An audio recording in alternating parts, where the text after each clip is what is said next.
rồi nó giờ bê cho tốt lụa cái tóm ba cái mùa vàng chê nó bê cho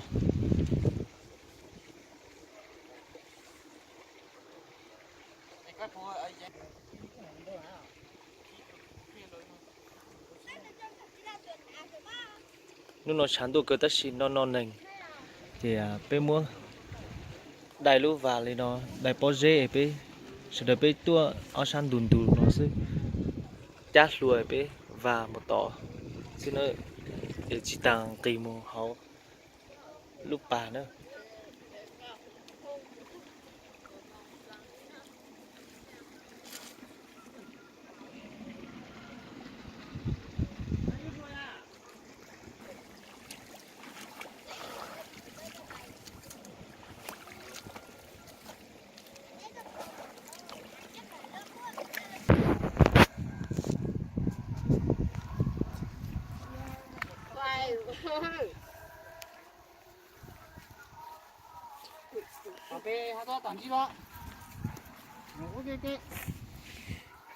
thích làm nhân vật chính này này cái con này.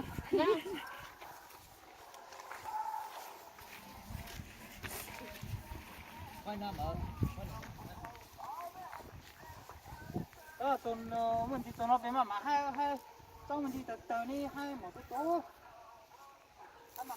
hai một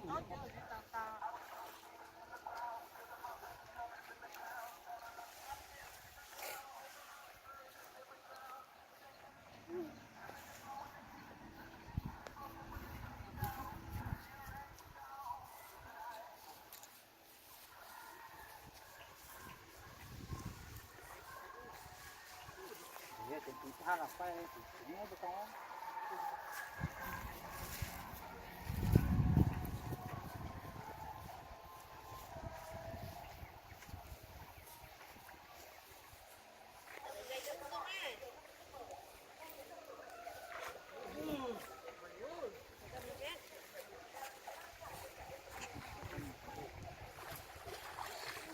Ui, chả tí sâu.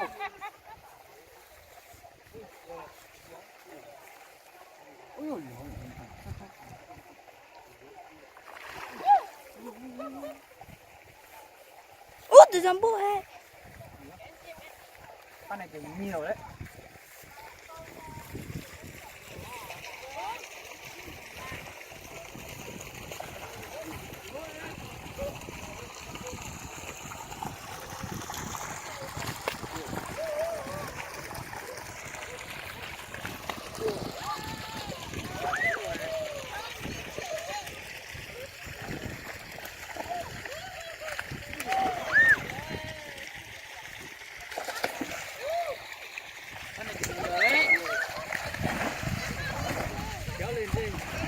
Xe xe luôn.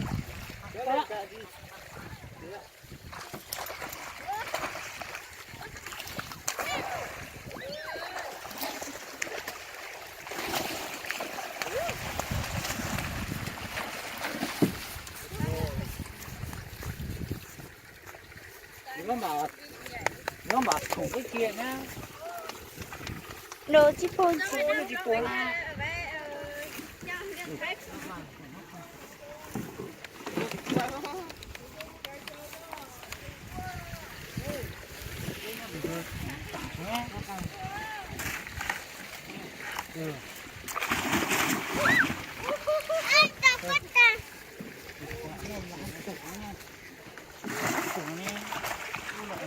Ôi giời ơi.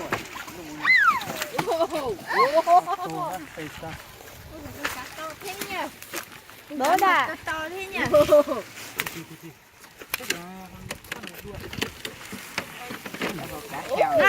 Năm.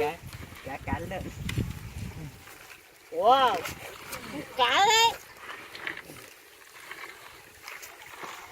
Wow. Lô thế.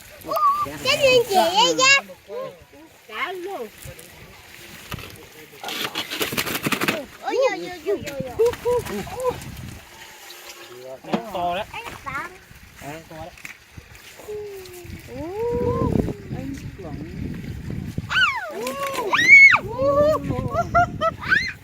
nó ăn. chà chi lô. Cho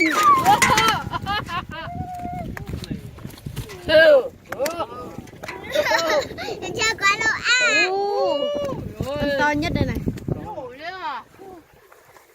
Đây từ nào à? Bệt thôi.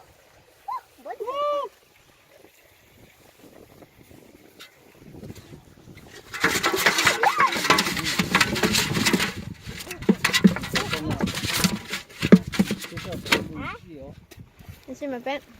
Vàng bệt thôi hả?